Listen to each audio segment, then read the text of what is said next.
Welcome to the BFC show. I'm fucking back, guys. I'm fucking back. Let's go. And this is a very special podcast because we have here myself. I'm here, so I'm kidding. We have Fight Society. We have Wyatt from Fight Society. How are you doing, dog? I'm fantastic, guys. Thank you for having me. I'm excited to get into this. A controversial main event in some people's eyes, and honestly, a much better card on the prelims than I expected. And thank you guys for having me. It's a pleasure. Thank you for being here, dog. It's always a pleasure and never a chore.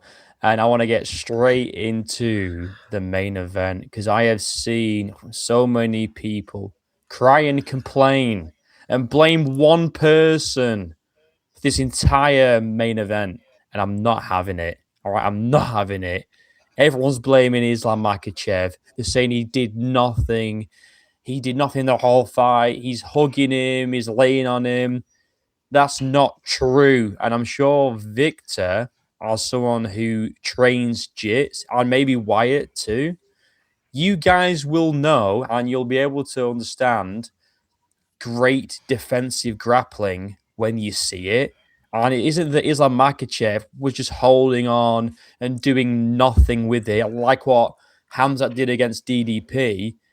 I feel like Islam was trying to get the takedowns, trying to advance the positions. He was trying to get some submissions, and Garry, his defensive grappling was just too good for him to actually capitalize. I don't know what you guys think. We'll go with Fight Society first, since he's the guest, but that's my thoughts.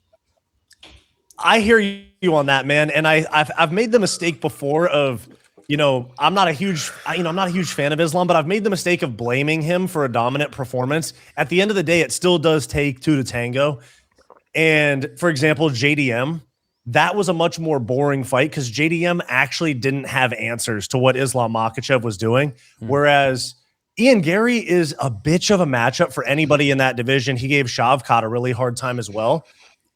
I would have liked to see more damage done by Islam Makhachev, but I can't sit here and say that Garry won the fight. If you make the very hardcore damage-based scoring argument, you can say that Garry won because Islam Makhachev was more busted up. But it is an MMA fight. Those effective positions that Islam was getting Garry into, it's hard to just say, okay, 3 minutes of ground control or 4 minutes of a back take, but Garry landed 6 punches, so we're going to give Garry the round. So I hear you on that. Is high-level defensive grappling. Garry, as gay as he is really fucking good. And that was a high-level chess match. It wasn't, like I said in our DMs a little bit earlier, Bromo, both of those guys are too high level for it to be just some slugfest. Yeah. It was just a high-level chess match, and sometimes those aren't the craziest fights to watch. No.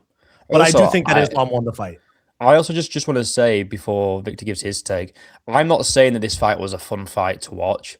It was boring, okay? I've just dropped a video about MMA Guru and his crash out, which is doing pretty well. Because I think his reaction was just kind of fucking gay and ridiculous. But people got the wrong end of that. I wasn't disagreeing with him that it was a boring fight. It's just like, to put all the blame on one guy when he was trying. It's just Garry was too good. But it's not a fight that I'm going to go back and rewatch ever because it was dull, really dull. But yeah, it's just one of them. Victor, what are your thoughts? I think you get what you purchase. I don't think there's no one to blame. We knew what was going to happen after Jack Della Maddalena. We don't expect much excitement from Islam Makhachev at welterweight, and is people who expected something different maybe are to blame. It's that shit. Fool me once, shame on you. Fool me 2 times, can't put the blame on you. Mm-hmm. Fool me 3 times, fuck the peace sign. Load the chopper, let it rain on you. Hell yeah. I don't think that.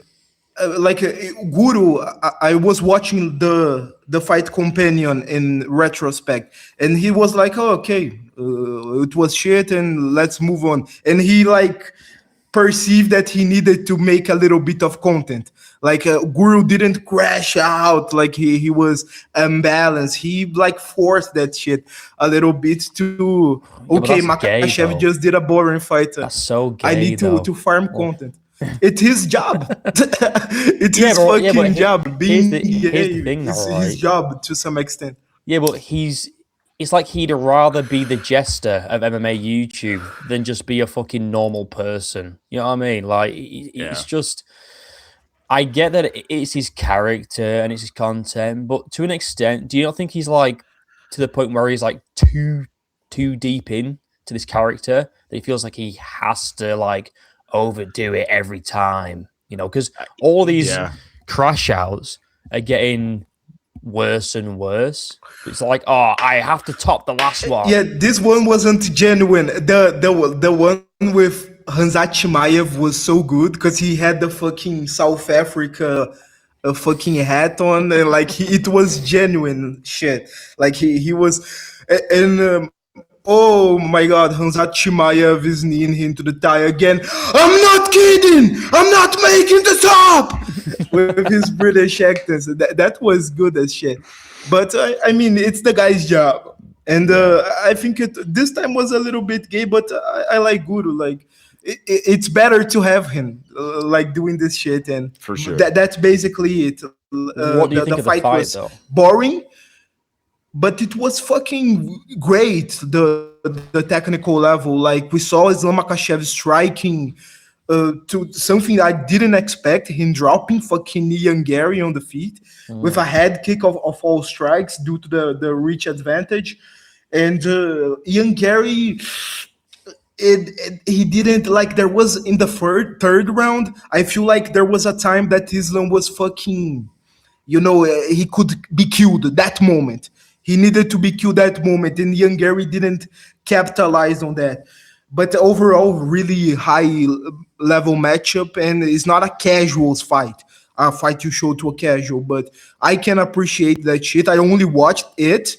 Someone who watched the entire card might be, you know, I waited for this shit, but me, I liked it, and let's fucking move on. You know, Before we let's, get to fight feeds, get take on with I want to know what your thoughts are on my take on the Islam didn't do nothing. It's just that Garry nullified his grappling with his defensive grappling, and that was impressive to see. I mean, DC didn't let us hear the end of it. You know, he fucking pulled the fucking magic pen on the screen. Oh, the shoulder. He needs to get the shoulder out of the hip. Like, okay, DC, you know grappling. And by the way, it's so fucking cringe, Joe Rogan and DC giving the fourth round. No, definitely Makhachev must have won that one. He did fucking nothing. He got fucking 28 fucking strikes to his face. He got fucked up in the round and hold Ian Garry. So that was cringe. As always, we always have to come here and talk about these commentators who are shit. But Ian Garry's grappling defense was very, very good. Like the Islam Makhachev, when he almost finished him, when he dropped him with the leg, the head kick, he tried the Darce choke. And he was very close, but Ian Garry kept. I've got a jiu-jitsu shirt on, by the way. He kept his elbows like here, so he couldn't put his arm underneath the armpit and get the dorsal choke and all the other moment that DC talked to us about. His supreme knowledge was gracious enough to explain to us. So it was very good overall, the grappling defense. And I agree, like Makhachev couldn't finish Ian Garry on that level of defensive grappling. Fight feed. Let's hear it. One thing I want to cut in with, is also not just the commentary, but the judges as well.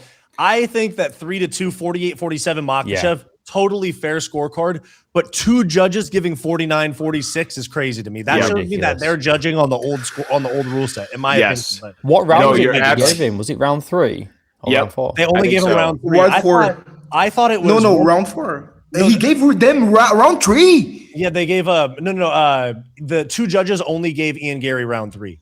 So I thought it was round 4. Okay. I thought it was 1 and 2 Makhachev, 3 and 4 Garry, 5 Makhachev. I agree.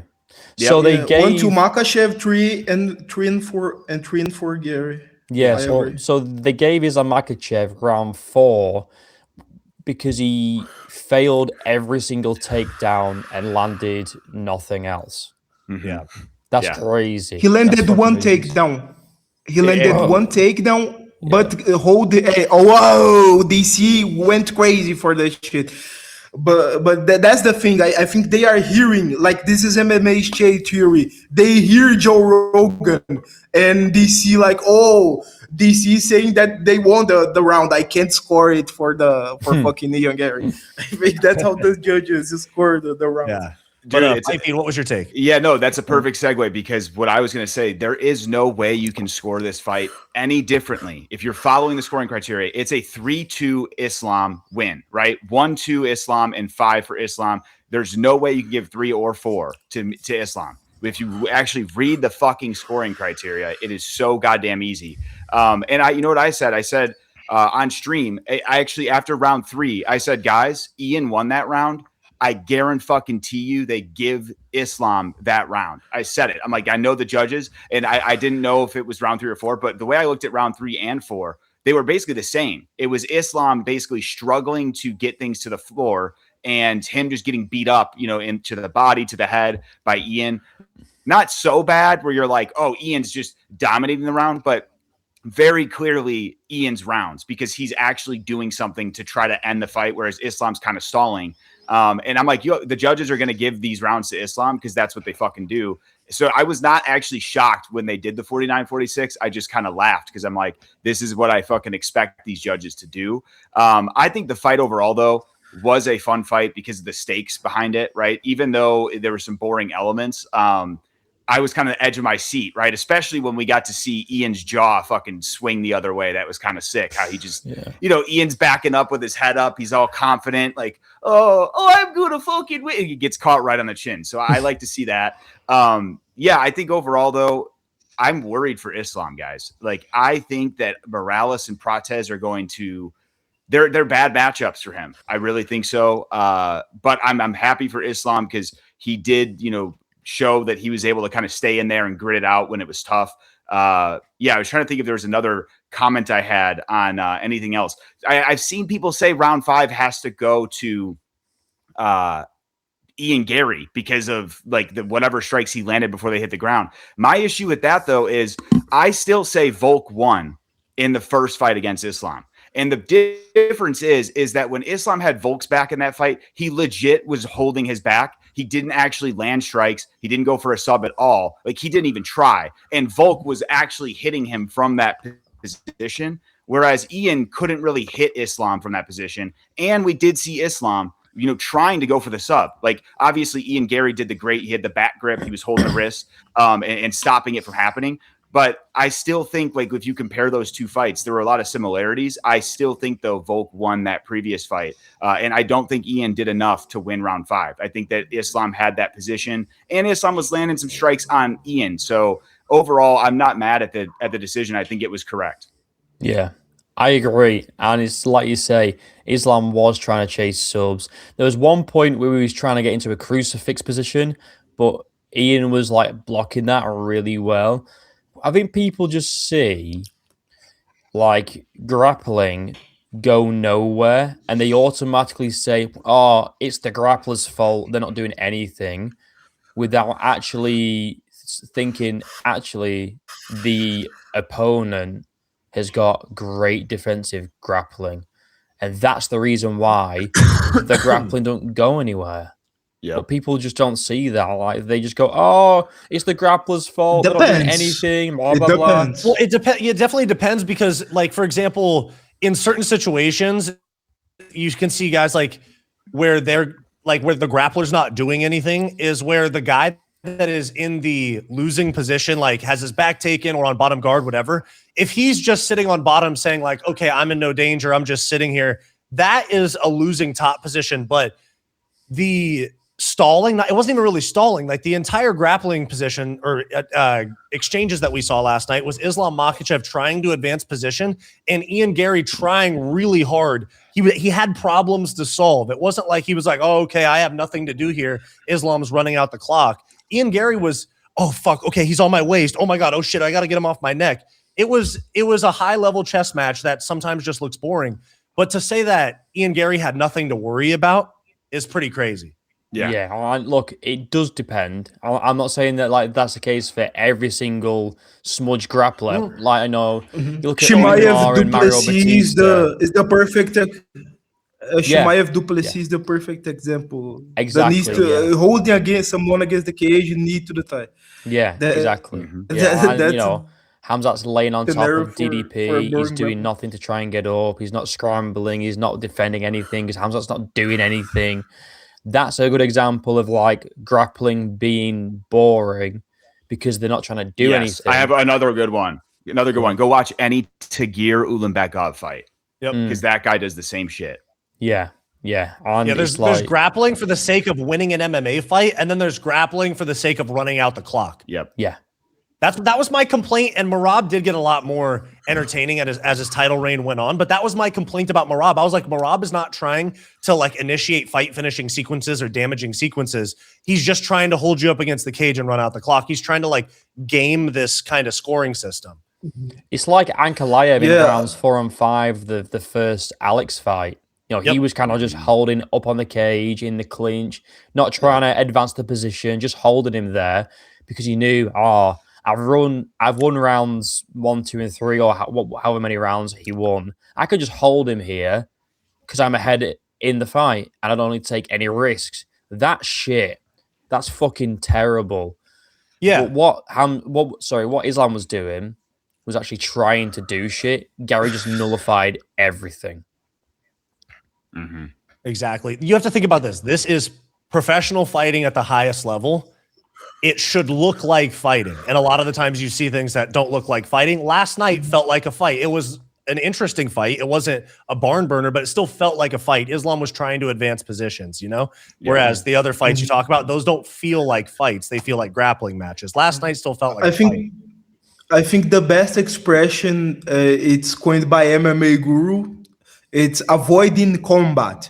Yeah. Like avoiding combat. Like if you are avoiding combat in a combat sport, then we have a problem. Yeah. The guys weren't avoid like Islam Makhachev was avoiding combat, but in an understandable scenario on the third round, let's say, when he tried to hold Ian Garry against the cage, he was fucking hurt.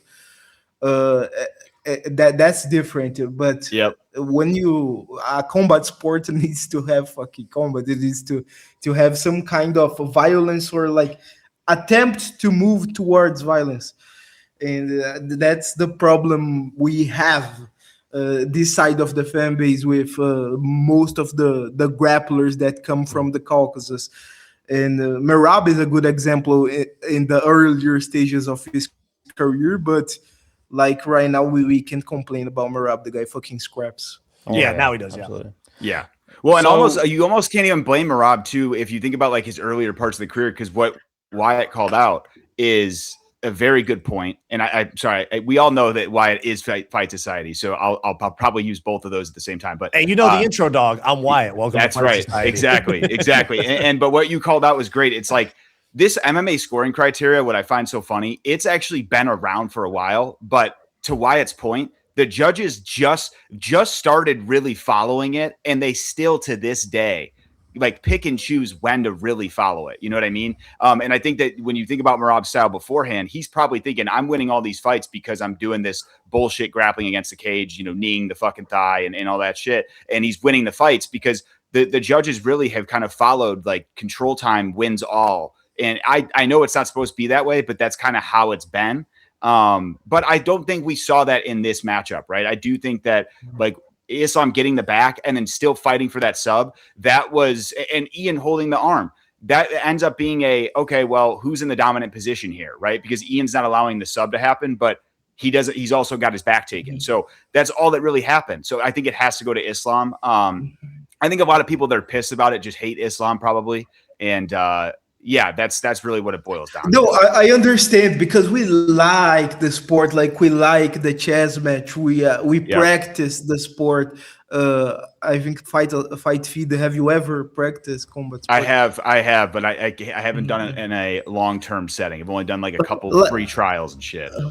the average Joe, like I understand it, and and it's that sometimes, like the sport sometimes is gonna be boring. Like we don't have the base take this time, guys. I'm sorry, we're not gonna crash out. We're not gonna. Oh, Islam Makhachev is fucking shit. Yep. They robbed him. But to your point, Victor, like you said earlier, that's not a casuals fight. That's not the type of fight that brings in new fans because people go, oh, this is the pound for pound number one guy. They're talking about him becoming the GOAT, breaking Silva's win streak. Let's see what this guy's about. Then they see this fight.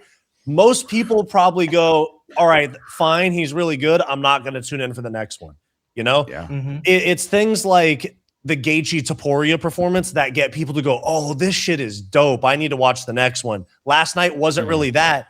And that's the one thing to remember about MMA is that as far as money that comes into the sport, and I could be wrong, but in my opinion, most of the money that comes into the sport is a high number of casuals that tune in for big events. That's why you have numbered cards that get big viewership. And then like when they're at the Apex, I'd be honestly, Guru might get more people on his live streams than people watching like Jandy Roba versus fill in the blank in the Apex. So Literally, dude. like the sport is still casual driven. That's why McGregor is still a big name in 2026 after a 5-year layoff. So, but with that said, like Victor was mentioning, it's not a casuals fight. Great fight for us because we know what we're looking at, but people in terms of growing the sport, a little bit of an L, I'm not going to lie.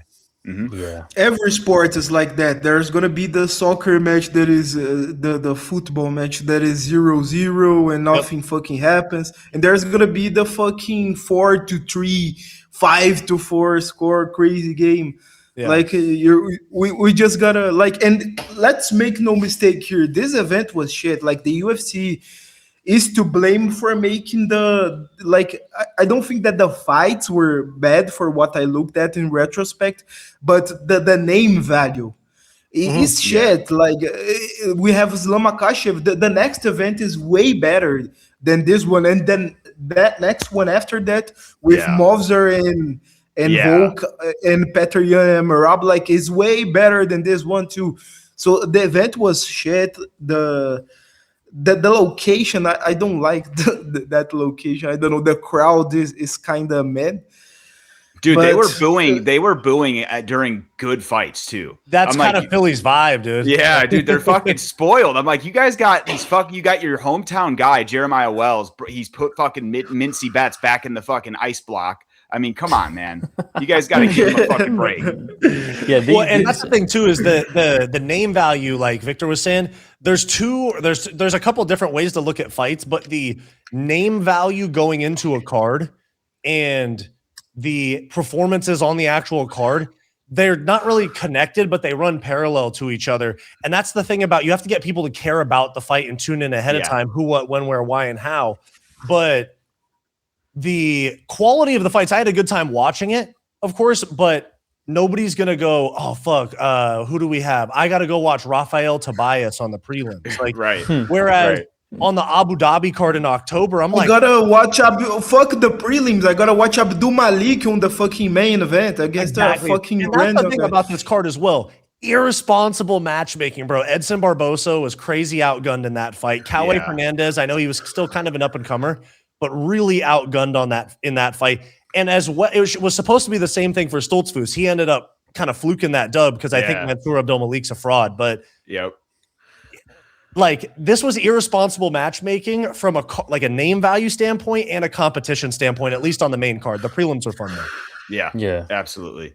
I mean, I enjoyed the fights, Yeah. but it's like you say, you need to get people excited for a card, and when the name value is shit, no one's gonna be like super excited. I mean, everyone on the lead up to this card was like, this is the worst card on paper in a very, very long time. No one was happy with it.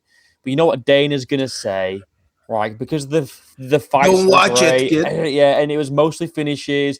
He'll say, this is why you shouldn't judge a card before it happens, guys. Yep. Yep. Or you say that the fight's gonna be two terrible. arguments for being one argument. There are two separate things, name value and performance. Yeah. He makes them the same because it's convenient for him to put on bad cards. Right. Exactly. Who gives a shit? Yeah. Exactly. Like, just shut the fuck up and watch the fights, guys. Come on. I mean, come on. I gotta guys. say, dude, one of my subs, shout out to Budman MMA, one of my top subs. He said in my live chat yesterday, this is one of those cards that's horrible on paper, but watch it be a great card. And it ended up being a great card in terms of like the actual fights. But when you still break it down, yeah, of course. And you know what? I had a take that I feel aged like milk. I said, watch the co-main be more entertaining than the main event, and that was so far from the truth. I do not think the co-main was entertaining whatsoever. It was awful. By the way, dude, there's I didn't bother, Doug.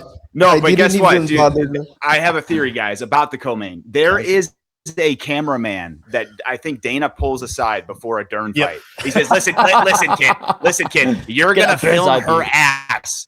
You're going to film her ass in every spot. And guess what, dude? If you guys saw the promo right before they came out, like every shot was of Mackenzie's ass. Like, dude, she's on Jandiroba and it's like a zoomed in fucking video of her ass. I'm like, dude, can you guys like stop this shit? Like, we're here to watch the fight. I mean, can you not stop that shit? I'm not here to watch the fight. Like, fight feed like WMMA. I do not. Yeah, like, dude, if you're gonna have WMMA on my, if you're gonna add slop to my shit, at least give me some, you know.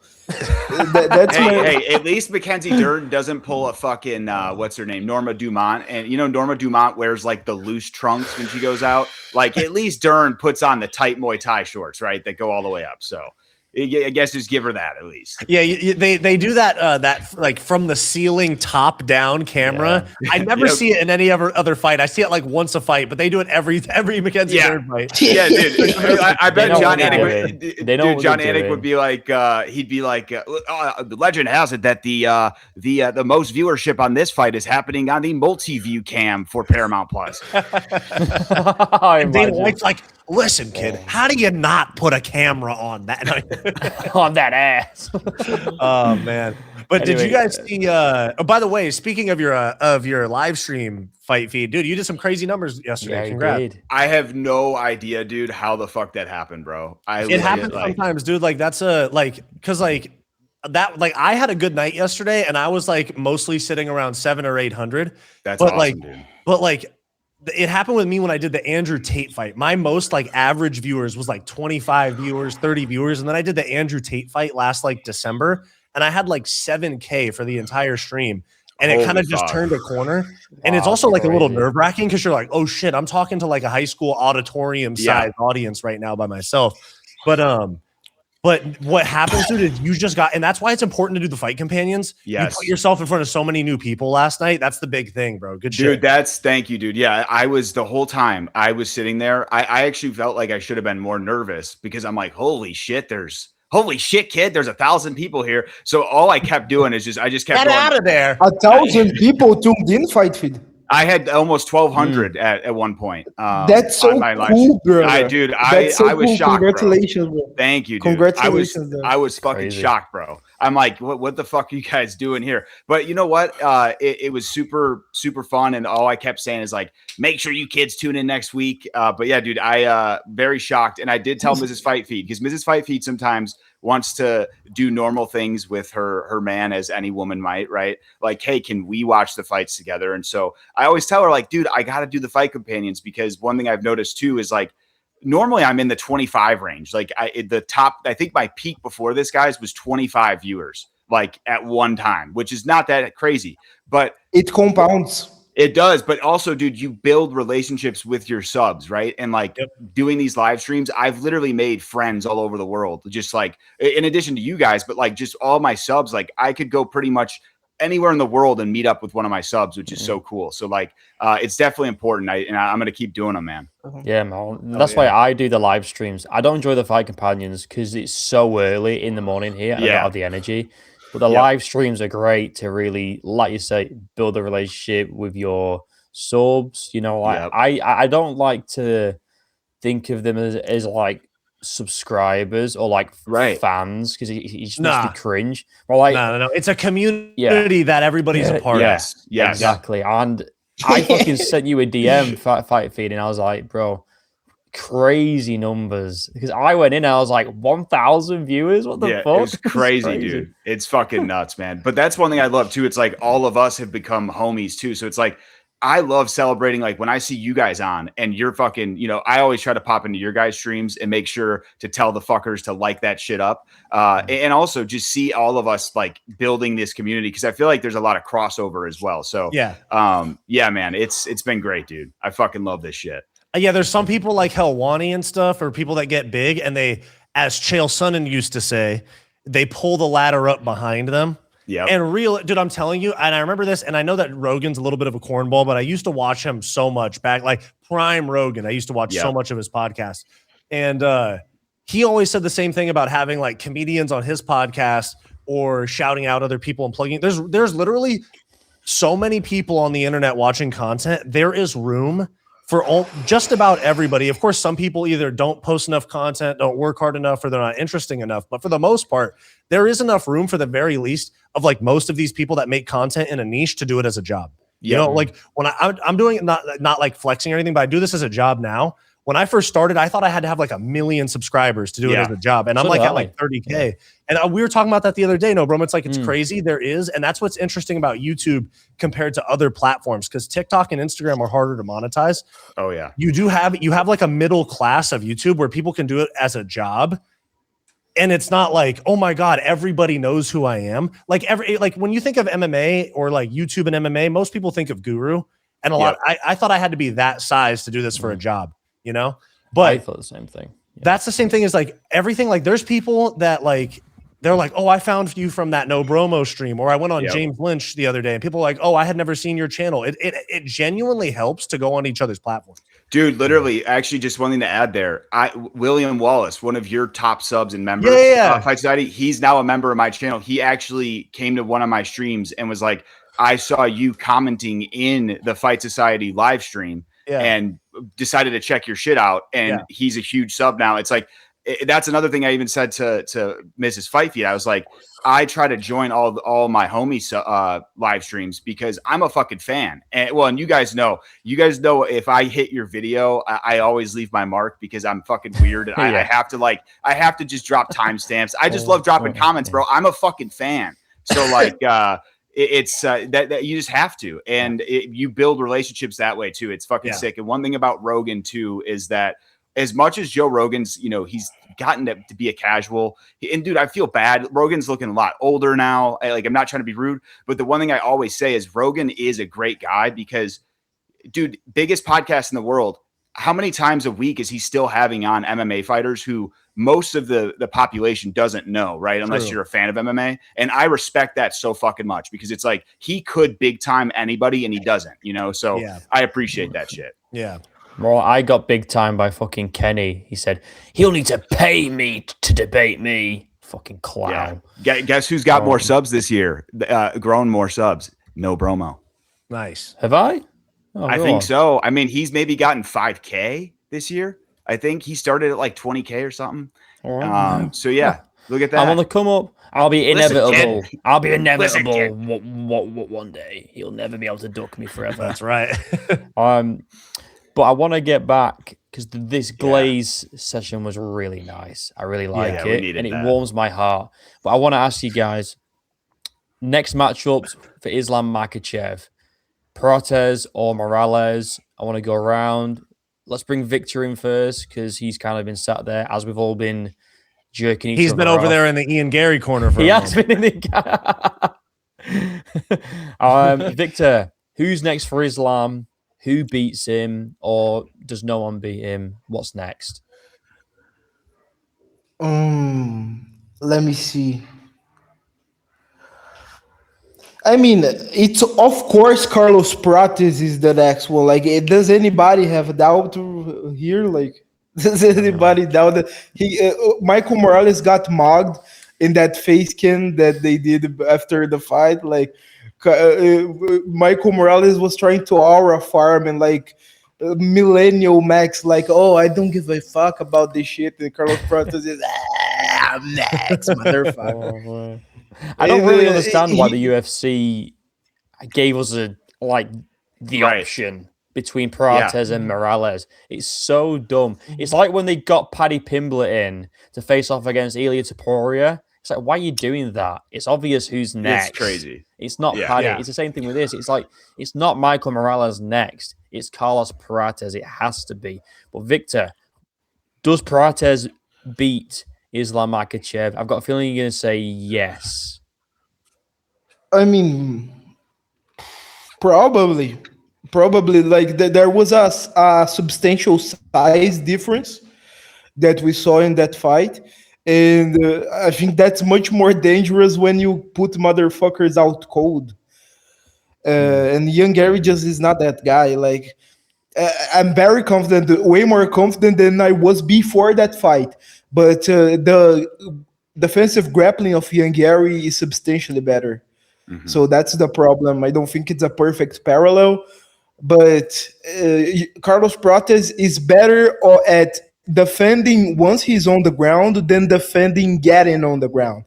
So that's like he's gonna have basically 5 opportunities. The round starts up 5 times.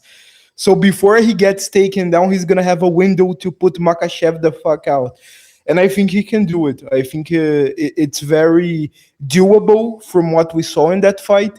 Makhachev got fucked up at moments.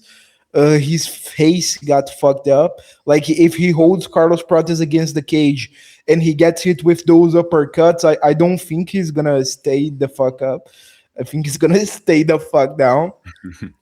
And it's basically that. But I think that Michael Morales could even be a harder matchup, to be honest, for Islam Makhachev because of the judo background. Like there's that Equatorian wrestling that I don't give much merit to, but it's a wrestling base yet still. So I think that Morales is the worst matchup, but I still would favor Prates slightly. Maybe, I don't know. Maybe 55 Islam Makhachev. But I am confident about that fight, and let's bring the belt to Brazil. Another thing I want to just add on to that before I bring in the other guys. One weapon that Prates could use really well that he used against JDM is that knee up the middle. knees. The knee up the middle battering was knee. landing every time against JDM. If Prates can time that when Islam's shooting in, it's fucking over. It's over. Or if you remember when he fought that Chuck Buffalo guy, Charles Radke, way back, and he finished him with that knee to the body. That was like one of Prates' first UFC fights. That same type of thing, especially Prates is way more willing to fight on the front foot, which I think puts Islam in bad spots. We saw Islam fading in those later rounds. The thing is as well about the Prates matchup, Prates is a lot more dangerous than Ian Garry. He's not as like well-rounded. Ian Garry is like an 8 out of 10 or higher in every single attribute, but Prates is a hell of a lot more dangerous than Ian Garry. And so think about who had Ian Garry in more danger, Islam Makhachev last night or Carlos Prates when they fought like a couple of years ago. Carlos Prates was a lot more of a finishing threat than Islam Makhachev to Ian Garry. I think it's one of those where it's either Prates like whoops some ass like he did on JDM, or Islam smudges him like Islam did to JDM. I think it's one of the two. Yep. JDM is the fucking clown of the division. It's so sad the downfall. He picked Ian too, dude. That's just Well, when you think about JDM and Leon and Bilal all becoming champions, it makes me think of how that one head kick on Usman took us on like a weird little side road in that division, because Leon was, for all intents and purposes, a little bit of a fraudulent champion in my opinion. Yeah. The Colby defense wasn't impressive, and then he beat trigger shy Usman in their third fight. Yep. And then Bilal becomes champ, and then JDM. None of those guys; those were all zero. Leon had a couple defenses, but Bilal and JDM were zero defense champions. I think we were just in a little bit of like a weird holding pattern with the division after that head kick from Leon. And now with Islam, we went from Usman to Makhachev. There was like a gap between actual legit dominant champions in that division. And now I think that Prates could be that guy because of the knockout power, but Islam's a tough matchup for him. I think that's an intriguing matchup too. I'm not sold on Morales. I want to see the Prates fight with Makhachev. Yeah.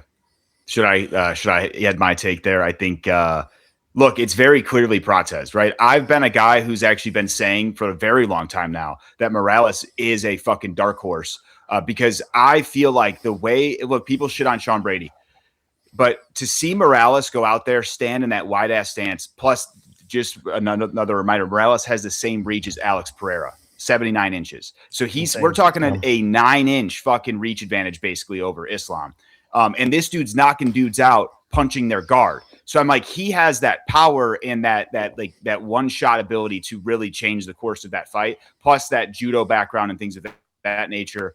And also there's a bit of a meme there, right? Like imagine if Morales fucking knocks out Islam, right? Like we're going to see people putting dresses on the guy, fucking knocking him out. But it is so clearly Prates that earned that shot. I mean, how can you not give him the shot? He's on since losing to Ian Garry, he knocks out Jeff Neal in a way, I don't think Jeff Neal had ever been finished like that in the UFC. Then he goes on to do the same thing to Leon Edwards and JDM, both former champions of the division. And even if they are a bit fraudulent, I do sort of agree with that. I do think that JDM's reign actually is going to get leveled up a bit more because of the fact that Islam won against Ian, right? So it's like, hey, look, JDM took on the toughest fight in Islam. And hey, shit happens, right? He didn't have any moments in the fight. Michael Morales is a fucking kid, also. Like, he was getting aura mugged by Ian Garry. Dude, like you know what I got to... Oh, do you know what that shit would... No, let's not talk... That shit is bullshit. Because he can't understand what Ian's saying. And the Ian... Does that make sense? Listen, bro, you're not that fucking smart, Ian. We understand what you're saying. And nothing is that fucking smart. We don't need you to ask. He got aura mugged. He got aura mugged. It looked like he was giving a class to Morales. Yeah, dude, like it was...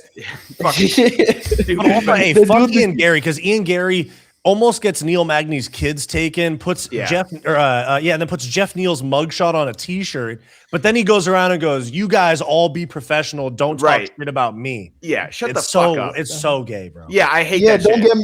Don't get me started on Ian Garry, dog. That gave him some trouble the last time. But I have a take on the camera. I have a take on the camera shit, guys. So so when they showed them in the split view at the end, I don't know if anybody got aura mugged. I think the two of them were as shocked as I was as a viewer. Yeah. Like, why are they doing this? Because I'm like, is the UFC really going to try and... Because I am one of the guys that's been yelling from the rooftops. Like, I do not want to see Morales versus Prates for a non-title fight. Like, that to me is just burning money, right? Like, they have two guys who equally, like, I think Morales needs to fight. Like, he's got to get a fight in. You can't sit out this long. And, you know, look, he has some good wins, but Prates is the clear next guy, in my opinion. Regardless, I think it's Bonfim against Morales. I think that's the but Bonfim's versus Brady. They just announced that last night. Yeah. Well, I saw a backstage clip. I saw a backstage clip of Ian Garry talking trash to Michael Morales. So maybe they set that fight up. Yeah, I could see it. That. I like that. I would have been okay with Morales versus Prates if they put it on this card and they had full camps, like, so that we had a big, like, okay, they're on the same timeline, welterweight number 1 contender fight and title fight on the same card. But when we got Prates ain't going to do that shit. Like, and when we got 4 weeks out from the card as well, I was like, okay, well, now Morales and Prates is too big of a fight to do on like 3 weeks notice. You can't just like throw that fight together. So I would have been okay if it was on this card for a number 1 contenders fight, but now it feels like it would be forced. You know, they're just burning that for no reason. Yep. And that's and a future Islam, yes, Islam did say, though, he wants to fight in January. Like, because Ramadan's in February, he said out of his own mouth, January, I have to fight. So International Fight Week 2027. You think so? Yeah. He's going to sit out for 11 months. I kind of think so, I hope he doesn't, but it's Islam, bro. I do kind of think that way, too. I'm like, look, Islam, like, the same thing with Hamzat. Hamzat said after he beat DDP, I'm ready to fight in October. Homie got back in fucking 9 months later. So, like, I'm hoping that Islam is going to stay true to that word because, dude, kicking off 2027 with Islam versus Prates is huge. And then that opens things up for Morales to get maybe one more in. And if he wins, he's next in line. Like, I think that makes the most sense. I don't want to see like Prates or Morales get killed off prior to like getting that title shot. Cause I think both of them have deserve it, but Morales, I think, has got to get one more. Mm-hmm. Agreed. Yeah, Prates kills Morales. That's the problem with giving Morales the shot too. Like, he has no fucking chance because he's fighting against Sean Brady, who can box. Kinda, but he's small for the division when it comes to reaching. Carlos Prates is the best striker in the history of the sport. Yeah, Sean Am Brady. I- Sean Brady is ranked like 7. I think he's perfect at that ranking because the guys below him, like Buckley, he smokes. But then like Morales, Prates, those type of guys, I think Brady's a victim to those. Yeah, Like, what about this hot take? Do you guys think Prates is the best striker in the history of the sport? no, It's hard Who to is? say. Anderson Silva. Bro, who the fuck was Anderson Silva fighting? Like, oh, he beat Forrest Griffin. He was doing crazy shit. Hey, He knocked out hey, Travis but- Luter, man. Hey, but you think about the evolution of the sport. People say, "Oh, today's fighters are so much better." That shit's that we see some low level shit in the UFC these days, bro. It's still Not on the entertaining, highest level. but Like, is there's no Carlos guys Prates- like Forrest Griffin fighting for belts nowadays. I would even say prime Conor McGregor is higher on the all-time striker list than Prates. I love watching Prates strike, but when you've seen like Ian Garry gave him problems on the feet, and is Ian Garry the best striker in the history of the sport? No, he's really good. But Well, he's not young Gary is amongst the best strikers, right most now. I don't technical know about him all strikers. time. I hear you on the- maybe right now. I don't know about all time. Yeah, but the thing is, the sport is better than it has ever been. So there's a very high likelihood that the best strikers now are the best strikers of all time. When you talk about technically, like Anderson Silva did not have such a high arsenal as Carlos Prates, who has fucking vicious leg kicks, has fucking vicious body kicks, the knees, the fucking elbows. The What are you saying? fucking Anderson boxing. Silva didn't have any of that? No, That sounds because when you he- say everything that Prates says, that almost sounds like you're describing Anderson Silva's fight style too. You know, they're pretty similar to me. I did he think had- Prates is great, but they are very similar in my opinion. Did Anderson had like elbows and knees? I don't remember. I didn't watch at the time, but I've seen tape. Has Anderson Silva implemented the knees and elbows? With, Yeah. Yeah, with yeah, high he's got a good frequency? mix. But I will say this: Prates head kicks, bro. Those head kicks he threw at JDM. I don't know if it was because early in the morning. Those head kicks were some of the fastest, and I want to say he threw a couple question marks. They were so fast that I was just like, "What? How did he throw that fast?" And then he's throwing knees right afterwards. Like that shit was shocking to me. Yeah, that's a hard one because I don't know how you like what metric you use for identifying it, right? Like, is it the eye test or is it like, hey, who's got better finishing potential? I hear you on that. Yeah, I don't want to it's tough. discount Victor. I don't want to discount Prates either because I'm a huge Prates glazer. But I think about like even guys in the sport right now. I mean, you could because what do you mean? Like, what do you consider best striker? Because I might even throw Peter Yan in that conversation for best. Yeah, striker, you know? It depends, like, we are like, sometimes in it's like agreement maybe because like Piotr Yan might be Ilya technically a Topuria- better. I'm sorry. Go ahead. Ilya What was that? Topuria is on that mix. Yep. I think that's the top three. Ilya Yeah. Topuria, Alex Pereira, of course. Alex Pereira has to be up there. It's a very a nuanced discussion, but I think that all the best guys are nowadays. Like I wouldn't put Anderson Silva, and I may be wrong. I might be wrong, as our friend is called. I wouldn't put Anderson above Petr Yan because of the plasticity, but Anderson was very plastic. Yeah, maybe Anderson is above him. But Alex Pereira, I think, is better than Anderson Silva. Ilya Topuria, I think, is better than Anderson Silva. And also Carlos Prates. And Carlos Prates, my point to fucking tie everything up, I think that against the level of competition, when you compare especially Anderson, like Jack Della Maddalena is one of the best strikers of all time. This was how we discussed him before he became the clown. But he fucking showed levels and levels and levels above Jack Della Maddalena. And he has a lot of resources and is very plastic and has knockout power. So I'd say he's the best striker of all time, in I my hear you on opinion. that. This is a hot take. So I hear what I think is interesting about it too is like when you discuss like the different like it's kind of like the same thing as the GOAT conversation where it just depends on what you prioritize. Because to me, it's hard to compare like a Piotr Yan to like Prates, Silva, Pereira. Because in my opinion, the sport of MMA in those different weight classes is almost an entirely different sport. Like a good striker at 135 might be like pillow hands and get slimed out by a power puncher at 205. So it's kind of that as well. Like Piotr Jan is definitely the most technical striker out of everybody. I think the deepest bag out of everybody. But then you have to consider the one-punch knockout power of Pereira, or just the danger from all angles of protest. Yeah. So it's what you were saying about the conversation being nuanced as well, is because what makes a good striker at a particular weight class as well, because power means a lot more at those weight classes, and speed means a lot more at different weight classes too, you know? I got to add one thing too. So I think another thing you have to consider that I was just thinking about as we talked about it is striking defense, right? Because Poatan's my favorite fighter, but if I'm going to be honest, sometimes Poatan doesn't always have the greatest striking defense. Kind of takes one to give one. Whereas like someone like Ilya, like he has like a 62% striking fucking defense or some shit, which I don't even really, I think that the way they tally that is kind of a weird way anyways, but I do think the defense is another element of it that you have to consider, like all of those things in one, right? It's like, also Ilya only throws fucking hands. The guy, I don't even think he's thrown one body kick in his entire UFC tenure. So it's like Ilya probably could kick more. He just chooses not to, and it works. He's the best boxer by far. He's crazy, dude. Yeah, for sure. Bromo, what are your thoughts?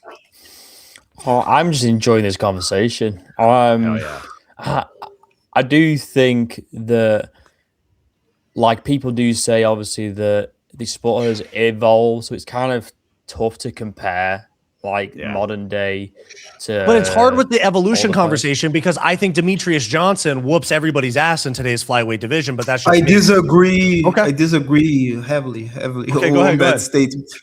No, Pantoja, I think.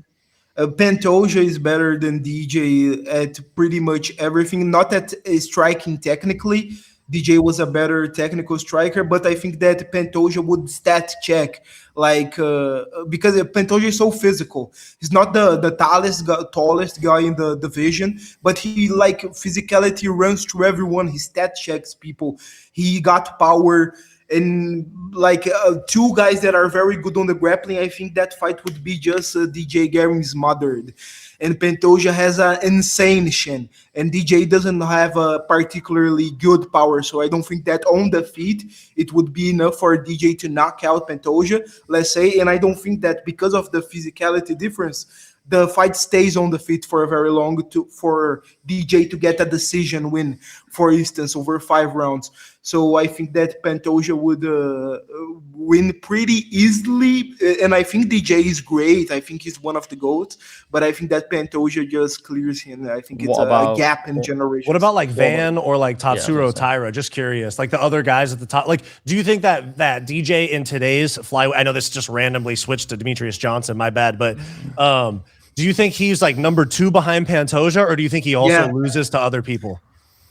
I think DJ is number 2 behind Pantoja. I think that he beats Joshua Van. I think he beats Joshua Van. I fuck with that. Okay. I don't mind that take. I'm not even going to debate it. I know I'm saying I have a different opinion, but your point is hard to argue because of the physicality of Pantoja as well. How do you think Pantoja and Van 2 goes? Do you think Pantoja wins? I think Pantoja is gonna fuck him up, bro. I think even in the striking, you guys are gonna be surprised. I think that you guys gonna be surprised. Pantoja is fucking good, guys. It's flyweight, so everyone sleeps on the division. Everyone thinks it's shit, but it's so good. The guy is so fucking good, and that fight is good as fuck. There's bad blood. I wanna see that shit. I wanna see that shit. One thing you gotta know, Wyatt, is if you ask Victor who wins, Brazilian fighter or other fighter, I picked up on that for sure. Fighter, no matter what. Hey, I respect it. I respect it though, because you know what? At least he rides for his guys. Dude, America, our American fighters suck. Mackenzie Dern was born in fucking Arizona, and she's walking out with the Brazilian flag. I get it. That's what I'm saying, dude. I get it. You're half and half, but dude, you were born here, homie. You gotta rep that's just what they do, though, right? America, we just don't ride for our guys. So I have bias, but I can rationalize my bias in a way. I do agree with Victor, though. I actually think Pantoja gets Mighty, because I think that Pantoja's got the killer instinct that look, Mighty Mouse is so good, but I do think Mighty Mouse is one of those guys too, though, that's more of a technician, right? He's kind of like a wonder boy in a way of like, he's not really trying to kill his opponent per se, but like out technical them. And he did it so well. I think Pantoja's killer instinct is what gives him that edge, plus probably the physicality. But it's not to say that DJ doesn't have a lot of moments. And I think it's a very back and forth type of fight. I just see that Pantoja probably being a little bit bigger, which is kind of crazy because Pantoja is one of the smaller guys, right? But I think he is a bit bigger than Mighty Mouse. But yeah, dude, the second fight between him and Van, I don't know how that goes, and I can't fucking wait to watch it. Well, what's interesting too is you talk about the technician aspect, and I think you guys might have convinced me on the DJ Pantoja argument now, because I think about I'm thinking about the Moreno fights where Moreno is not going to like starch Pantoja out cold, so he had to rely on outskilling and beating Pantoja in all aspects of the game for 25 minutes, which is pretty hard. Yeah. And now I'm thinking about, I'm like, okay, smaller flyweight like DJ, same with Moreno, relying on technique and not power. I think you guys might have sold me on that. Hell yeah, look at that. There we go. We'll have to get some promo codes. Shout out to promo. Hey, drop the promo code there. There you go. I mean, get yourself some W's. Hey, there you go. Where do we go now? I'm not sure what you guys spoke about. Do we talk the last few episodes? I've been I'm gonna leave. Look, I'm good to like not talk about the co-main. I don't give a fuck about the co-main. I mean, I'm good not to talk about the card. Maybe Orobai. Wait, should we ask Bromo how he feels about Charles the Inner G Johnson? Oh, dude. The one time I pick against him, he fucking wins. And he almost lost as well. He almost lost. Yep. And then fucking, I can't remember what the other guy was called now. Chapolin. Chapolin. I was calling him fucking Chaplin. So Chaplin fucking gasses himself out. Chapolin is a Brazilian. It's not Brazilian. But it's very famous in Brazil. Fucking TV show that we watched as kids. Like it's a little guy who's a kind of superhero, but it's comedy. Oh, okay. And that's where his name comes from. Oh, nice. Gotcha. Well, yeah, he took that shit on like 5 days' notice, and he was good. He just gassed out. Yep. Exactly. Yep. And I was really excited when he dropped him and hurt him. And I was like, oh, shit. I'm actually going to get this pick right. When everyone said, no, you got to pick Charles Johnson, bro. And then he just slowed down. I was like, oh, for fuck's sake. Yeah. Dude, you know what, though? I got to say, Charles Johnson, that's his fourth fight this year. So I'm going to fucking glaze the shit out of him. And also, this is a dude who really lives up to his fucking nickname. He literally is. And he has got that inner G where it's like he gets dropped that bad, smacks the canvas, and somehow still finds a way to fucking just best his opponent. Like, he does that shit all the time. But one other thing I'll say, how fast do we see Chapolin enter the top 5? Because now he's been baptized by Charles Johnson. Yeah, he's champ next year. He beats exactly. He beats Van in December. Exactly, dude. Charles Johnson is that guy. It's like, I don't even think he's probably at the very tail end of the rankings. It's like, can you imagine just like every day waking up like the champ you've knocked out before, and he's the champ now? It's fucking wild, man. Yep. And Bromo, to mention or to go back to what you were saying about the about Chaplin, like that, he is more skilled than Charles Johnson. I think on a full camp, he probably wins that fight. But even these guys that are regional champs, like I think Chaplin was a LFA champ. In my opinion, I just think about like this is them fulfilling their dream, and it's coming together in less than a week, and they're cutting a bunch of weight, and they're fighting a high level guy. It's usually, I know it's a lot for these guys to go in there and fight for a full 15 minutes. Like I thought he was going to, after he dropped Charles Johnson in round 1, I was like, oh shit, he's going to get him out of there. But then once Charles Johnson survived that, I was like, 15 minutes is a lot to ask, all things considered. He probably cut like 20 pounds during 29 actually. So you think about they say a safe weight cut is 10% of your weight. 29 pounds, that's like 30% of his body weight, damn near. So he was on death's door on Friday morning. So that's why I tend to not pick those. And you know what's crazy? I understand like regional champ, get him into the UFC, he can make a push. But don't we have like a fucking 1,000 guys on the roster? Why don't we have somebody that is at least somewhat ready and ranked that can? We have 1,000 UFC fighters. Why do we have to pull a guy from the regional scene on 5 days? I bet you. I look, I might be glazing too much, but I bet you most of those guys that you mentioned, they got an offer of Charles Johnson and they said, fuck that. Because Yeah, Charles probably. Johnson's a guy who's going to push the pace Yeah. the entire time. And on short notice, it's kind of a fucking nightmare, right? Like, unless you can really starch this dude, he is going to fucking keep coming until the fight's over or one of you gets finished. So, but yeah, crazy shot and crazy performance from him. That's a very hardcore take by Fight Feed. Dude, I love the guy, man. And also, one thing you got to say, though, you could weigh the options there, like Charles coming into his 4th fight as a flyweight, and he's 35, right? So you could be like, damn, maybe he's doing too much to where a short notice guy could get the edge. And I think that's kind of what we saw where he got dropped by the short notice guy. It's like, I don't know how long Charles Johnson can do that at this age, but I still respect it. Sorry to interrupt you, buddy. Okay, let's talk about Orobai being put the fuck out. Very natural introduction to the topic. Jake, I have no idea what your take on Orobai being put the fuck out. Yeah. How about you give it? Yeah, so I was just saying, I think that this was fucking outstanding. Okay, on my stream right before round 3, I said, guys, I know he probably has no chance. I would love to see the hometown guy, the only hometown guy to get a victory, and not 30 seconds later he fucking does it.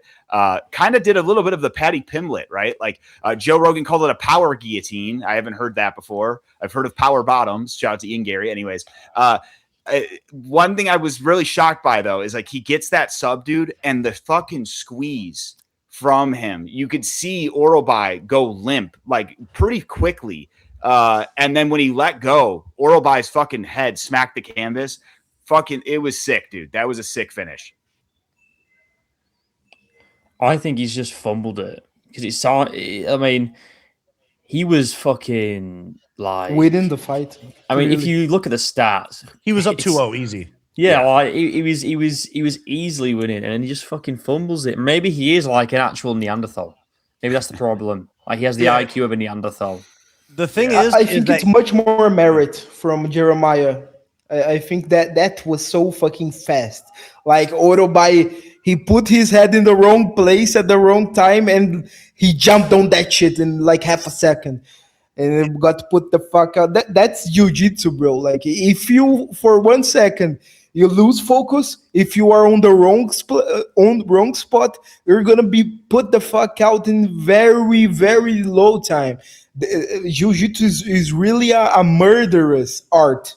Mm-hmm. And Orobai learned that in a very hard way last night. Yeah, and you know, Victor, you can probably relate to this too with jiu-jitsu. It's like sometimes you kind of have that feeling of somebody's timing on their shot, and like when they're gonna shoot it, and then so you can get that front choke. And Orobai, every single time that Jeremiah Wells, because Jeremiah Wells would throw those big winging hooks. Yeah.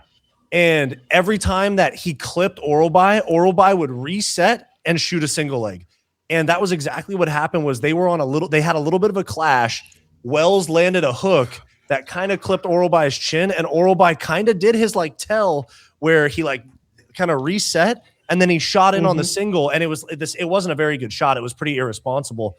But like I'm gonna watch it back. That's a very interesting. He telegraphs it so bad. He gets clipped, he resets, like pushes his gloves together, and then shoots. You did that perfectly, by the way. What's that? You did this perfectly. Like when you did that, I actually saw you as Mickey back for a second there. Exactly. Like, just like you got it. And so like that's the thing is like, okay, you might have gotten rocked, but you are up 2 rounds. You can't just say, I've gotten this guy down a lot of times, I'm gonna get him down again. You're going up against a guy who is like, at the end of the day, he is a little bit of a journeyman, but a crafty vet. You know, you can't just be like, oh, like it's the same thing with BSD when he shot in on a Patty Pimblett.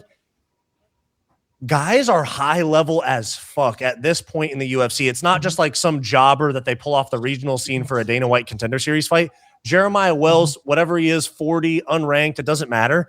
High level grappler, like he would smoke your average black belt that you see in a gym. So when you shoot like a lazy head out single leg, he's gonna put you in a front choke, you know? Yep. And it makes sense what you're saying, because it's very hard to pull off a front choke no gi.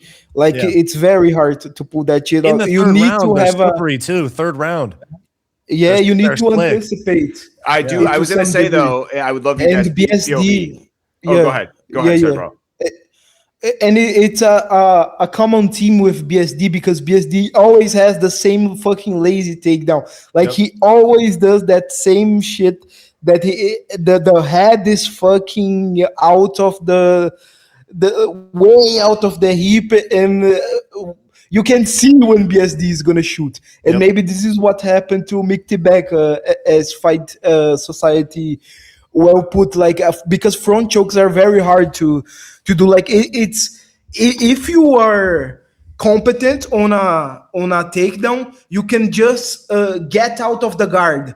When you go to side control and you are in a front choke, it's impossible to finish the front choke. Yeah. And that's why we don't see many guillotines being done in the UFC. We see many being tried, but we don't see many being finished because it's a hard shit to pull off unless you time it perfectly. Yep. And I mean, you even saw I'm on the gonna same watch it card. again. On the same card, Vicente Luque had Trayshawn Gore deep in a Darce. Yeah. And he ended up rolling to the wrong side. He ended up going to, like, he kind of tried to finish it like an anaconda, so he went the wrong way. But still, it's hard to finish those chokes, especially when you're 14 minutes in. You're like bloody and sweaty. Sweat as fuck. It's impossible to finish those chokes. I mean, we saw Mackenzie Dern, who is a jiu-jitsu phenom. I know you guys didn't want to talk about the co-main, but we saw Mackenzie Dern, who's this jiu-jitsu phenom, both hooks in, fully locked rear naked choke, can't finish it. Yeah. Yeah. Crazy. Well, I was going to say, so here was my question for you guys. Like I said this on my stream, I was like, look, I think that there's actually a benefit for Jeremiah Wells finishing it the way he did.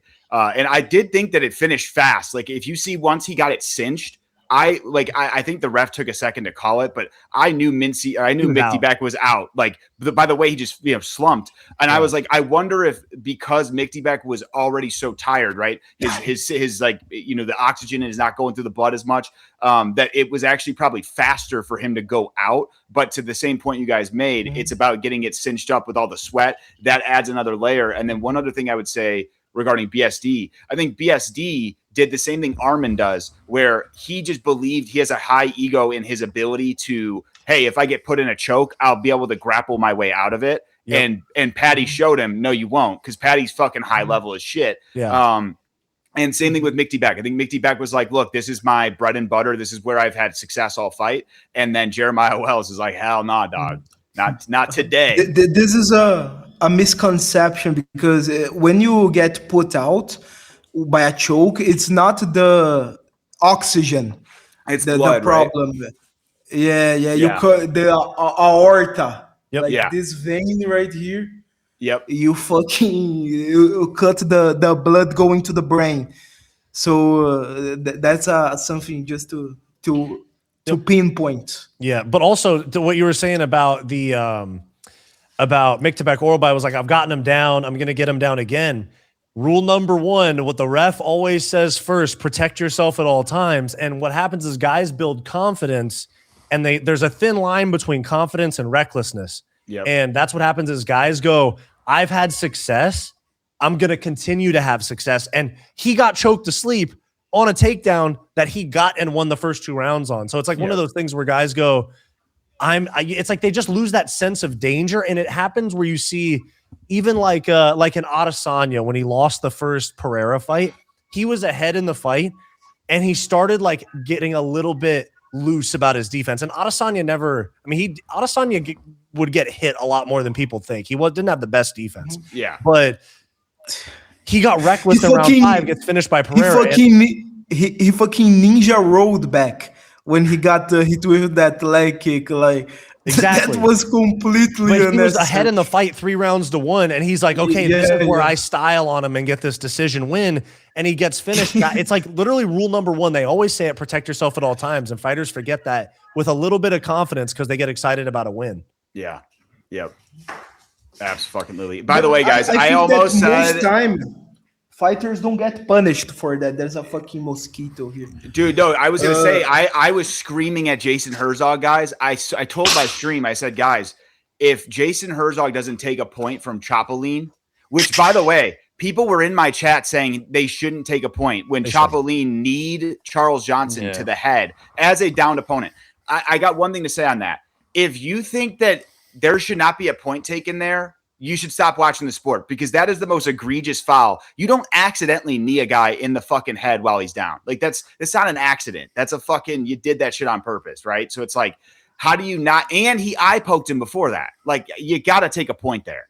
That's the thing. And also, even if there is the intention of it, like intention of it or not set aside, I think that refs have to just take into account that it affects the fighter that got fouled. It affects them for the rest of the fight. So let's say, accidental eye poke, accidental low blow, whatever.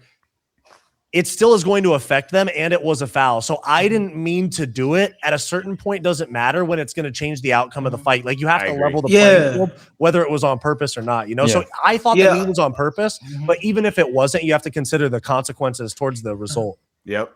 I agree with that, but should that even be a rule?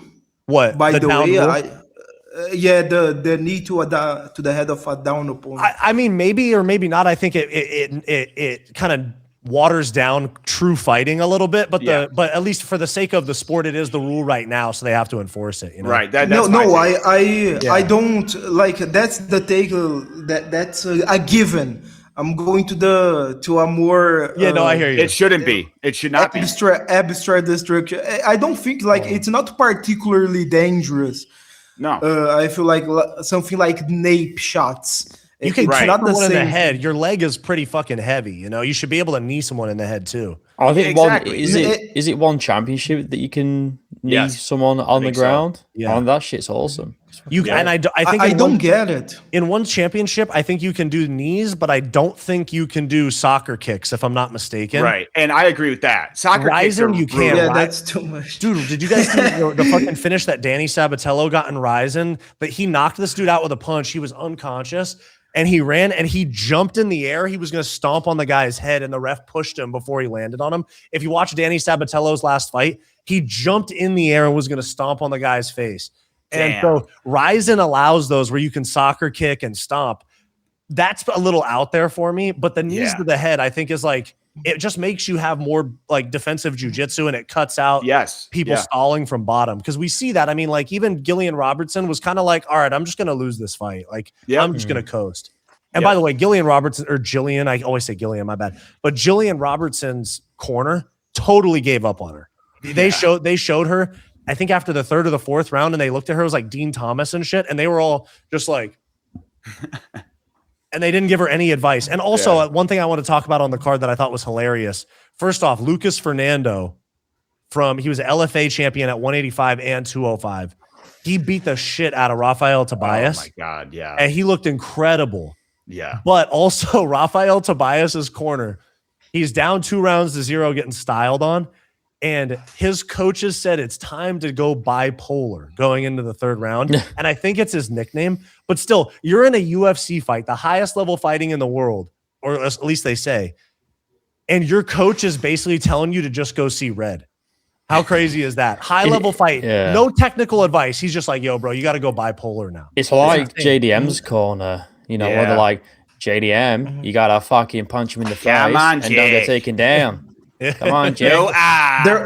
Move your feet. A corner work that really marked me on Gamrot against Salkio the previous week was the fight of Ty Miller against Fight Female Billy Rygov. Good. I watched that video. That shit was fire. That shit was insane. I don't know what's happening. Just stay away from the guy. Stay away from the guy. I don't understand what's happening. If you're telling your fighter to stay away, you should throw in the towel. That's what I said. Yeah. And look, I understand the coach. Like what I said with the coach, like instead of shitting on him, I'm like, look, the coach is clearly frustrated. He's been telling Billy Ray Goff to do certain things that Billy Ray Goff's not doing. And I don't blame Billy Ray Goff because, bro, you're in a fight getting your ass whooped. Like none of us, especially you've done amateur fights, Wyatt, but I've never been in a cage fight. So, I don't know what it's like to have a game plan and be getting punched in the face. But no, he was clearly outmatched. On the feet, Ty Miller was it was like someone that just walked into the boxing gym. And you're gonna teach it in a lesson, Ty Miller was leagues above. Like for example, with Esteban Ribovics, and Edson Barbosa. Edson Barbosa knew and had the skills to fight back, but he was too old and slow to do it. Yeah. Whereas with Ty Miller and Billy Ray Goff literally just didn't have the technique and the skill to win that fight. Like he was completely outmatched. Yep, outsized too. Like just he's a smaller like welterweight as well. Like, and I feel for the coach because I'm like he's trying to just basically. I think the coach is probably coming from that angle, as you probably saw in my video. I was just saying like. The coach is probably thinking, I don't want to throw the towel in and make it look like my fighter quit because we know the dialogue that happens. Like all the fucking Daggy fans continue to say Ilya's a quitter. Ilya didn't even quit. His corner quit for him. But that's the dialogue. So I feel where the coach is coming from, but at the same time, it's like, bro, you got to protect your fighter. And at the same time, too, when we talk about corners, I always laugh because like Leon Edwards' corner, they never give him technical advice. The only thing is, though, Dave Lavelle, when he said, put out a fucking fire, Leon, at least he's like raising his voice and making him realize you need to fucking do something. Because that was a motivation and a actual like not fighting hard issue. Yes. You know, and even there.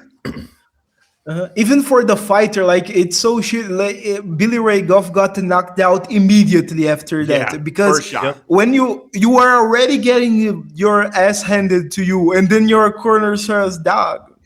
Yeah, or just like I don't know what to tell you. Like my second fight that I ever had, I got the shit beaten out of me, and my head coach is his name's Anthony Hardonk. He was a UFC heavyweight, and he was like a kickboxer and stuff, and I was getting the shit kicked out of me. And I remember going into the third round, the ref said, do you want to continue? And I just stared at him for like 5 seconds. And I was like, yeah. And the ref goes, you don't have to. And I was like, no, I want to. And then I went out there and got dropped with a right hand immediately. And then I got back up, and the dude put me in a tie clinch and was just beating the shit. It was a Muay Thai fight. And it was like maybe 10 or 20 seconds into the third round. Anthony, my coach, threw in the towel, and internally I knew I didn't have it. I didn't have what it took to win that fight. And I was kind of like, oh, okay, I'm glad that's over. I didn't want to be the one to quit, but I'm glad he did. Yep. And then after the fight, he started explaining, like, he was like, I didn't think you were going to be able to, you were down 2-0. I didn't think you were going to be able to get a finish, blah, blah, blah. And I was like, you don't have to explain, dude. I was glad that you did it because I didn't want to, but I was over it. I was over it. Like, I knew I was not going to win. You know? Get me the fuck out of this. I was good. I was chilling. I was like, I am good. My nose is broken. I'm fucking swallowing my own blood. I'm good on this. Yeah, dude. That's. But I didn't want to be the one to bitch out. No, yeah, but that's what? It's a great thing. It's like when I think of Ankalaev, right? I love the Glazers that were like, they stopped the fight early. And like one of my favorite quotes was like, they wanted to see Ankalaev develop a corpse guard out there. But what I noticed is when Ankalaev, if you guys watch it, when he stood back up after Pereira, TKO'd him, you could see the look on Ank's face. He like looked at Herb when he stood up because Alex was still standing there. He like wanted to make sure that Herb called the fight off. And once he did, you saw him like exhale and like be like, okay, I lost that fight type of shit. So like, I totally get that. You just reminded me of fucking that fat shit MMA Joey. Like, oh, that's an early stoppage. That's an early stoppage. I don't understand what's happening. What's happening, guys? They robbed him. Acting like a retard. It's like the rule is intelligently defend yourself. Or once you stop intelligently defending yourself, it becomes eligible for stoppage, and people just get checked out of the fight. Exactly, he got hit with 10 elbows on the ground. Yep, 4 consecutive 12-6 elbows to the fucking head on the guard. And he wasn't moving, wasn't trying to roll. Like he could roll to the other side to try and escape. He would get finished nonetheless, but he checked out of the fucking fight clearly. And like the same guys that will say, oh, that's another stoppage. He got robbed. Yep. They're the same guys who will say that Ilya Topuria is a fucking quitter, Exactly. Right. Live to fight another day. At the end of the day, this is their career. I know we want to see them fight to the death. That's what makes fights great. But it is a career. There is more to go on. So it's okay with losing a fight. And that's the thing that with like when you realize like athletes, like I grew up playing baseball, dude. Baseball season's 162 games professionally. College seasons are 50, 60 games.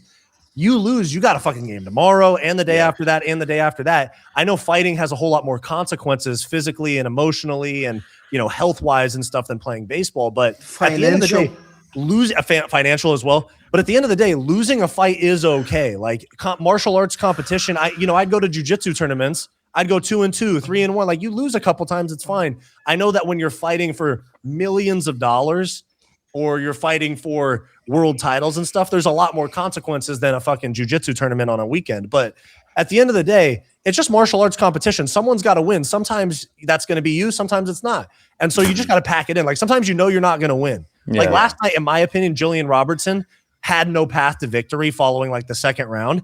And even though she wasn't getting her ass beat, the fight was over after like round 2.